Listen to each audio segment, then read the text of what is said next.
Welcome back to the Ed Show. President Obama and Vice President Biden aren't the only Democrats to express support for the Occupy Wall Street movement. Here's House Democratic leader Nancy Pelosi today.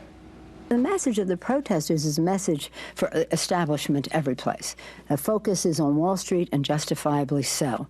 And God bless them for their spontaneity. It's an independent people coming. It's young, it's spontaneous, it's focused, and it's going to be effective. And Congressman John Larson, speaking on behalf of House Democratic Caucus, said this in a statement: the silent masses aren't so silent anymore. They are fighting to give voice to the struggles that everyday Americans are going through. Amen to that. The protests have also gotten attention and support of other progressive efforts around the country. Let's bring in the president and co-founder of RebuildTheDream.com, Van Jones. Mr. Jones, good to have you with us tonight. I would like you have been a focal point when it comes to attacks from the right wing. The description of these protesters, I think, is despicable by the right wing. Does this fuel the protest, or does it have any effect? Maybe not at all. What do you think? You know what? I don't think that the people who are standing up for the middle class and standing up to defend the American dream care one whit about any of this stuff. Listen, Americans have hit a pain threshold. You have people sitting on a white-hot stove for 3 years. D.C. has done nothing about it, unfortunately, despite the best efforts of some of our best people there. Wall Street is being more contemptuous, dumping more pain on the people, and folks are starting to holler. And you cannot, when somebody sits on a white-hot stove for 3 years, you can't critique how they holler. People say, well, these people, they don't have message clarity. Well, first of all, nobody in American politics, as I can tell, has message clarity on the economy, but they have moral clarity. We need to listen to them and respect them. I had a conversation today with someone I really respect who said that this is movement politics. In fact, Katrina Vanden Heuvel told me that on the radio show today. Movement politics. Does that mean that this is such a movement? It really doesn't need a leader.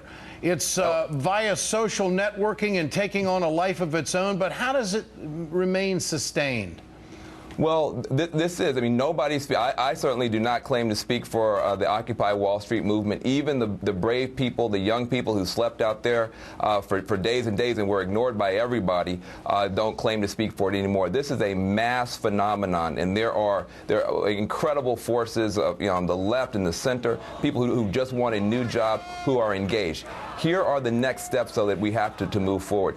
Those of us who are a part of what we call the American Dream movement, which is a subcomponent, who are looking at how can we make sure that we actually get the results that we need, that we can get the jobs that we need. We had a conference this week. We had about 2,000 people, 200 organizations, and we came forward with a concrete agenda. We want to make this into the American autumn. We had the Arab Spring. This will be the American autumn, and there will be continuing protests through November 17th, where there will be massive protests across the country, peaceful, nonviolent, under the slogan, "Jobs, not cuts. Tax Wall Street." That is the way to focus all this energy on the fact of the jobs bill, on the fact of the necessity of Wall Street paying America back. And we believe we can go from September 17th to November 17th and show the full flower of the American people, the 99% of us who are tired of sitting on the stove when nobody cares about it. It seems that no one in Washington, now there's a soundbite here or there that you can point to, but there isn't anyone who has beat the drum about how Wall Street has ripped off the American people and gotten all the breaks. I'll tell you why. I'll tell you why. Why is that? Because Wall Street has sent an army down here of lobbyists who have taken over the place and occupied the place. The real occupation, you want to talk about Wall Street and occupation, it's not just this new generation standing up and occupying Wall Street. Wall Street is occupying the nation's capital with lobbyists, and that's why you haven't heard a word from it. And quickly, how did the president handle the question today? Well, I thought the president handled the question beautifully, and he also said he's willing to tax millionaires and billionaires. If you go to RebuildTheDream.com and look at the contract for the American dream that so many hundreds of thousands of people signed on to, we have been saying since the summer, tax these millionaires and billionaires, tax Wall Street, let's put jobs first. This movement is for real. Save your newspaper clippings, save your screenshots. This is history in the making. All right, Van Jones, always a pleasure. Thank you.